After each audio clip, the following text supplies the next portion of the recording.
ஆண்டாள் சொல்ல எல்லா கருத்துக்களுமே மக்களுக்கு இன்னைக்கு இந்த நாளுக்கு நமக்கு உகந்ததாக தான் அமையுது. நம்மளை அறிவினுடைய பாதையில இட்டு சென்று அறியாமை என்கின்ற ஒன்றை நீக்குவதாக அது அமைகிறது. அதனால இந்த பாடலை நீங்க கேட்கும்போது சரி, நீங்க பாடும்போதும் சரி, அது நம்மை அறியாமையே நம்ம கண்ணனின் பால் நம்மை இட்டு செல்கிறது என்றுதான் சொல்ல வேண்டும். இப்போ பாடல் 5 பார்க்கலாம்.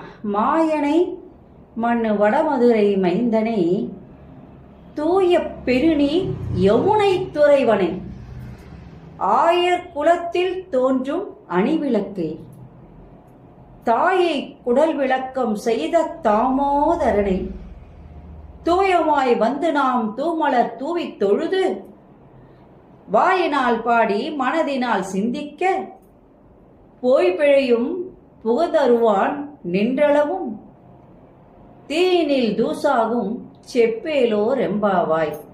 இது பாடல். இப்ப இந்த பாடலுக்கான விளக்கம். இது பெண்களுடைய சிறப்புகளை கூறுவதாக அமைகிறது. பெண்களுக்காகவே பாடப்பட்ட ஒரு பாட்டுன்னு கூட சொல்லலாம். மாயை என்றால் சுத்தமான மாயை இருக்கு, அசுத்தமான மாயை இருக்கு. சுத்தமான